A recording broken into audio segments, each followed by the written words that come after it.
Hey guys, it's Mike Monte, one half of Long Island's #1 pro wrestling broadcast. And we want to reach out to all the fans out there who have supported our show to say thank you. Thank you for making 2021 one of our best years. And one of our best years was because of Anchor. Anchor, the way that you can have your voice heard. You can be just like us. Record your own podcast. Use the Anchor tools to edit your podcast. Use it on a phone. Use it on your computer. It's everything you need to make a podcast in one place. And best of all with Anchor, they're totally free. So be just like Long Island's #1 pro wrestling broadcast, Monte and the Pharaoh. We're looking together for a great 2022. We've got huge guests coming on board. Oh, yeah. You probably wonder why Jimmy's not here right now. Well, he's prepping for one of the best interviews we're about to have, and we're going to surprise someone with. So hang aboard with us, and don't forget, be like us and use Anchor. You need a body shop? You need engine repair? Auto Excellence, Collision Specialists, 631-261-6420. That's 631-261-6420. Auto Excellence.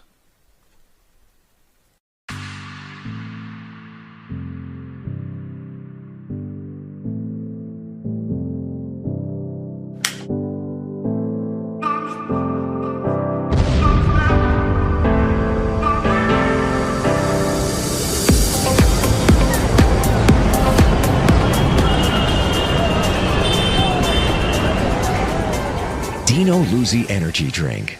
Yeah, it's that good.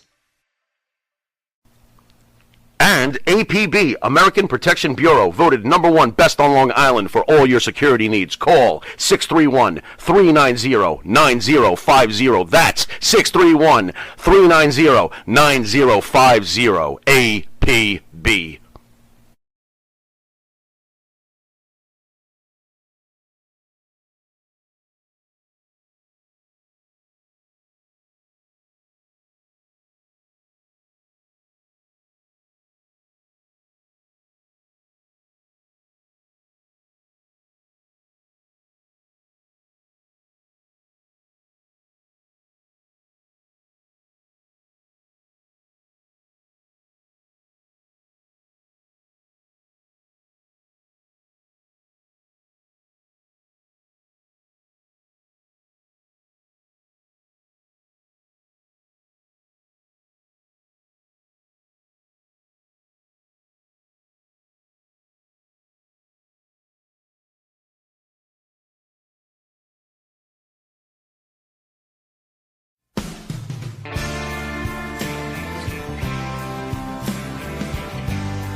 Okay, ladies and gentlemen, we are back with episode 4 of the O Spot with your host, Ona Zee.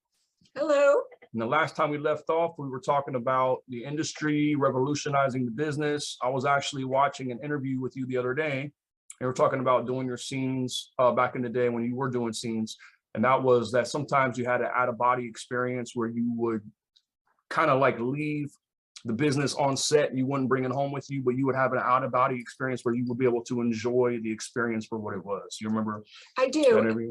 At one particular time, we were actually doing more of a movie. Mm-hmm. And I had a lot of dialogue, which they always gave me a ton. I'm so sorry. let me have the phone and I'll just disconnect it. Excuse me. Come from New York and why? Shoot, I'm so sorry. Come You're from good. New York and why?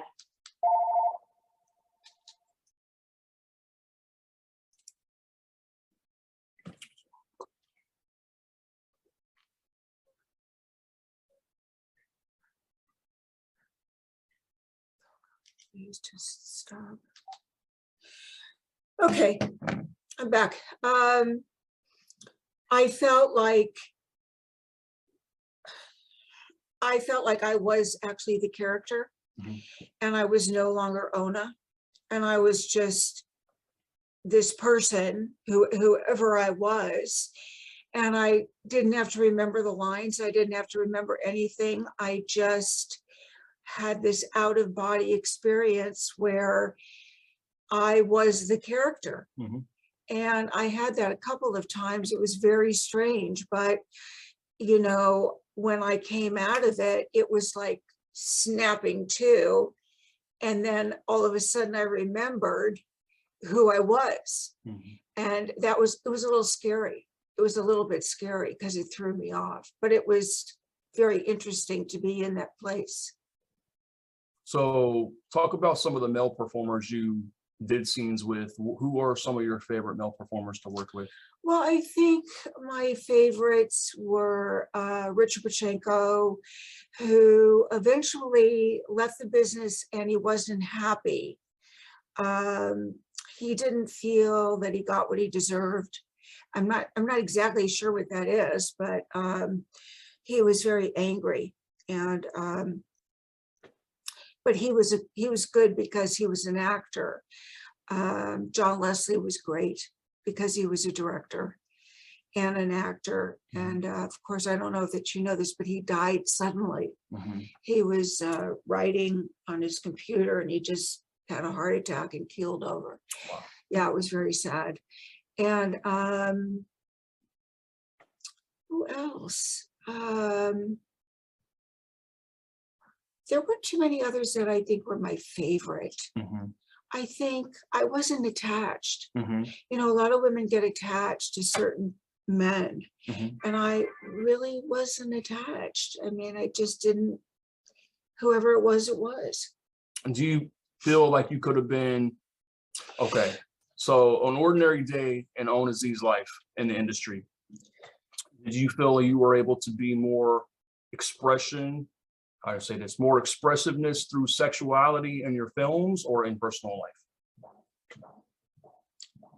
Oh, definitely in films. Okay. I definitely could let go and, you know, have a lot of fun and do things I wouldn't do in my ordinary life. Although there was a period where I had a lot of fun and I had some friends and we had, you know, sex parties, and that was a lot of fun too. But more often than not, I worked so much that I was able to really express myself in the movies that I was doing. So Offset, would they have industry parties where people would come and say, like, have orgies or that type of thing? I wasn't involved in that. They did. I was involved with a group of people who were, it was an Indian tribe called Quidoshka. And the chief of that tribe was Harley Swifter. And I worked a lot with him and we had a lot of fun with him. And I learned the basics of sex through Quidoshka, which is sex through the Cherokees. And there was a lot to do, a lot to learn, a lot to, you know, just a lot going on. And it was a very fun time in my life.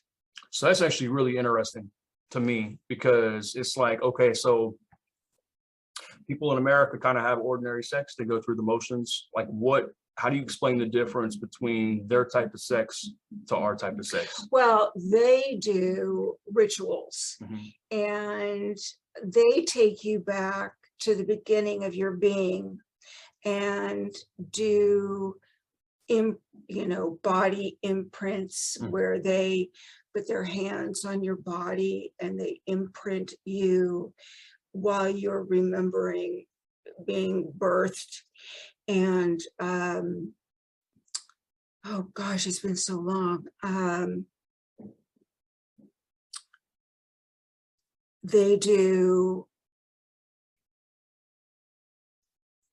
They put people in circles and have you remember a time when you were totally free and to experience that in the circle.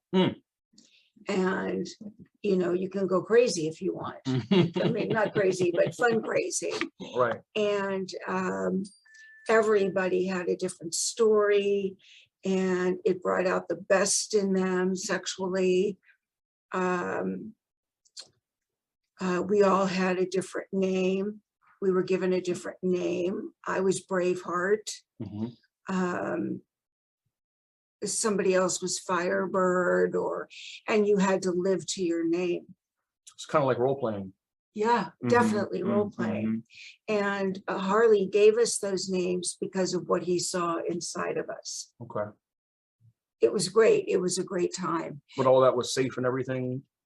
Okay. Did you ever play, like, get into situations that were like role play situations while we're on that subject that became kind of strange or kind of awkward? Yeah, there were times we were awkward. Yeah. I mean, I'm not one to live in a tent, but we would go up on a journey with him and some of the other people that lived with Harley. And we would be there for a weekend and, live together and experience each other together. And we could make love with John Jones and Sally, or with our partner, or the four of us together. It was very loose. Very loose. Okay. Yeah. So explain this part of the industry to people out there that may know about the adult industry, but they really don't get the adult industry. And that is, so in your prime, you had bookings in the United States of America. Were probably a lot safer than traveling internationally, but you obviously had international clients that would want you to come overseas to partake in whatever they were doing. So how do you protect yourself in those situations? Well, that's tough. I mean, I had a bodyguard I had to have because I could walk around and people would call my name, and I was afraid that they would attack me or something.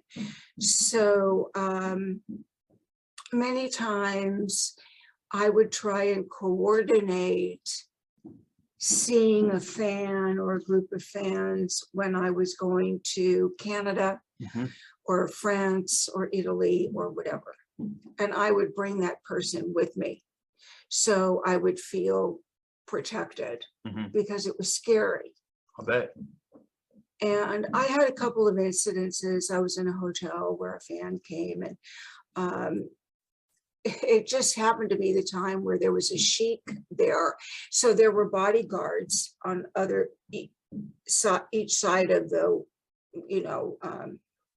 hall. And my bodyguard was not with me. It was early, and the guy knocked on the door, and I said no, and he pushed himself in.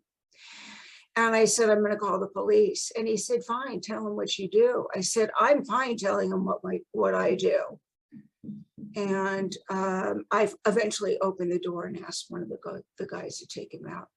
But that was one really bad time. You don't want to really upset someone, but you do want to have boundaries. And people do have a tendency to get overexcited and they want to grab you and tear your clothes off and do stuff like that. So it really is important to have somebody with you. It's expensive because you got to pay for their travel and their time and everything, but it's definitely worth it. And because you're getting off a plane in a foreign country, like I got off the plane in Germany, and there was news and people, and they were grabbing at me, and my bodyguard was able to fend those people off, and that helped me a lot. So you're kind of like, this is interesting to say this, but in some countries back then, you were kind of considered like a goddess type of figure. Right. So did you ever find like your international fans were a lot more crazed or overexcited, as you said, than your American fans? Oh, yeah. Okay. What was that type of experience like? Well, the American fans are more rude. They have a tendency to scream things out like, show me your ass, or, play with your tits, or, they're just more rude. They're crude. Or want to put their hand, in, or rip your shirt off. The overseas fans are more polite, but pushy. They want what they want, and they will go day after day until they get it. And excuse me, that's okay with me. I don't mind that. But they're persistent. They're definitely persistent. And I would finally say, talk to John, and he'll make arrangements for us to have a picture thing or take our pictures. So when you were booked overseas, let's say you were booked a week for featured dancing at a club, like how would that process go? Like, it's more like in Canada, I got booked a lot at major stadiums where there was like 1,500 people, 2,000 people there.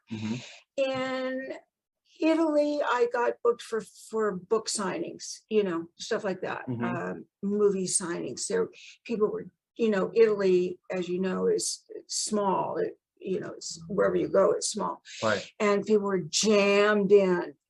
So I'd be booked for a couple hours, and it would go 5, 6, 7 hours. Wow. Really long time. And then Paris, I did some movies in Paris, and again, small areas. So after that, I would do a signing.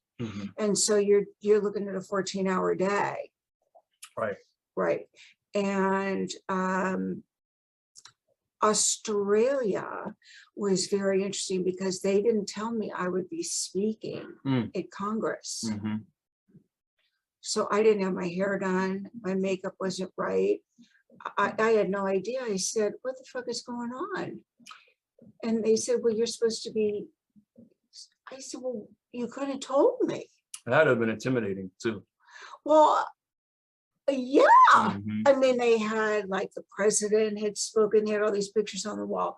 Turned out that I just told my story, like an AA story. And they had a really good time with it. But I was pretty upset that they had not made it clear. Right. Yeah. Just threw you on the spot. Yeah. Wow. You can handle it. Wow. Just deal with it. And I think because of my age or my presence or whatever, a lot of people thought, oh, she could deal with it. Just throw her in there. And I really was not happy with that. What were the different like rules and regulations of the industry? Like if you shoot a movie in Europe, or you shoot a movie in France, for example, or wherever you shot internationally, what's the major difference between shooting internationally and shooting domestically in the United States? I think internationally, you can do anything you want. You don't need condoms. You don't need this. You don't need that. You don't need to sign anything. America, you need to sign. You need to have a test. It needs to be legitimate. And, so many are not. And you just need to make sure that, you're on the right page. And it needs to be, if you're shooting in a house, you need a, Permit. And so if the police come by, you need to make sure you have a permit. Right. And in France, you don't need anything. Okay. And in Italy, my experience was you pay people off and you're in good shape. And I think it's the same. I think Australia is a little tighter. Africa, they don't shoot movies. Okay. As far as I know. Maybe now they do. I don't know. Trying to think, where was I? No, that was here. We were way out in the mountains, shot a movie. It's just a different culture. I mean, they don't have, it's like the Wild West. Okay. They don't have what we have. Right. The rules and regulations we have. They have nothing. Provisions to protect actors. That actually answers a question I've had for years. So John Holmes actually, after he was diagnosed with AIDS, actually went over to Rome and shot 2 more films while he had AIDS. And I was like, well, how did he do that? Well, now I know, because there's no rules and regulations That's over right. there. Nobody cares. Wow. Here, there was a guy, Jonathan, who started this whole thing. He had AIDS. He came forward. And then I called a meeting and said, John has AIDS. We can't shoot with him anymore. I mean, I said, we need to wear condoms. And people blacklisted me and said I was crazy. And da, da, da, da, da. Wow. And John stood up and said, I have AIDS. Now, I don't know what happened to John, but John went to England. And I don't know if he shot there or he didn't or whatever. But yeah, you can go back to your, like in Brazil. Same thing. A lot of AIDS. Wow. They just shot bareback. Those are those movies that are just no dialogue, no scripts, nothing, just free form. So I think a lot of American audiences that watch adult films are under the impression that everything back in the day was protected, but obviously was not. Okay, that's the difference between nowadays. Everything today is like do as you please, do as you are. You know, they changed the industry completely that way. Right. But you were an innovator to try to bring those rules and regulations into the film industry because you were trying to protect the actors. Well, actually, yes. And finally, I met a doctor. He was a cosmetic surgeon, and we agreed that we would start like a mobile thing, and we would go around and test people. And we started that, and Sharon Mitchell took that over. And she was a terrible addict, and she was one of those people that had her blood recirculated. Wow. And I backed off, and she got involved with his doctor, and he created places where people could go get tested, like a 24-hour test. And you couldn't work without a test. And a lot of people fudged their tests. Well, what good is that? Right. And I refused to shoot without a test. That's the smart thing to do because you're protecting yourself and everybody around you. I know there was an actor named Mr. Marcus a couple years ago that actually tested positive for gonorrhea, and he manipulated his tests. So he went on the scene. The producers thought he was clear. Then they found out, wait a minute, something doesn't look right on this. So they called the clinic that he tested at, and they were like, oh no, he tested positive for gonorrhea. So they had to shut the entire industry down while everybody got tested to make sure they weren't infected. Right. Crazy. There's a lot of that. And because so many couples at home are filming themselves, we don't know what they have. We don't know what they're doing. And that is really a travesty.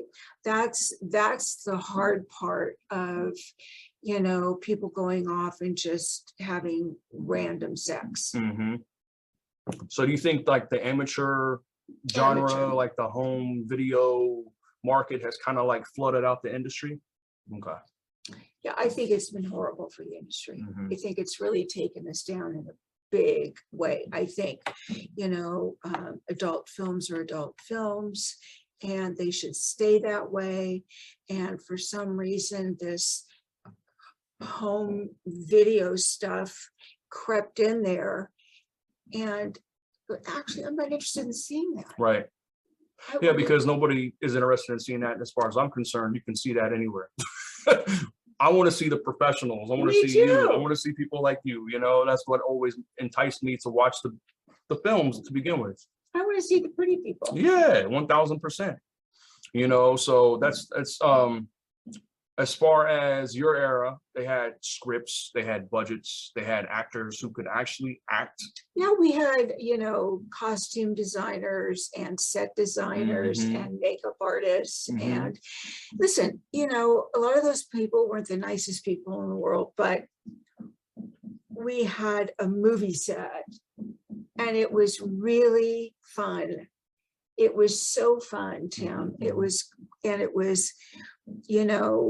for all of us who had worked in regular films and commercials and all of that, it was the same thing. It was just a spin-off. And, we were professional. We knew what to do. We knew what time to show up.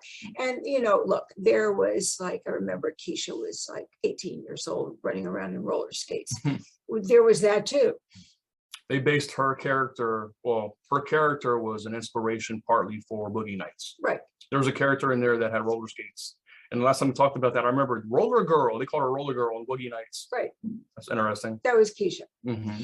And there were a lot of wild people, doing some crazy things. But for the most part, you had your scenes, you had your stories, and that's what I shot. And that's what I shot for other people and for myself. Mm-hmm. Wow. So the days gone by of that to let's get a camera. I'm a filmmaker. I'm a producer. Let's shoot this scene. Has really taken away a lot of elements from the It business. destroyed the industry because they were sold out of the back of this, the car. Mhm. And the Israelis came in and did that for us. Okay. What I was selling for $99, they were selling for $20 out of the back of the car. And so it really took down the industry. Wow. That is really what did it. Wow.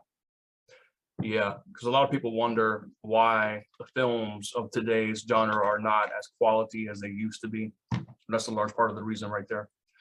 A lot of people started just filming in their own homes, like you said, getting cameras, shooting their own scenes with no quality. There's only a few people, people that are shooting quality films. Mhm. And they do well, Mhm. but you have to be prepared to lose money Mhm. because no matter how well they do, Right. you're not going to make money. Right. You're just not. Mhm. I There's mean, so much competition out there. People trying to do the same thing. Yeah. Yeah, I totally get it. Wow. Well, that's actually the end of episode number 4 on the O Spot with your host Ona Zee. So we're doing this in 4 people. We'll be coming back with episode 5 shortly. see you soon. Stay tuned. All right, I'll go to the bathroom, change my clothes. Okay. This people. Okay, Tim, I'm going to end this one.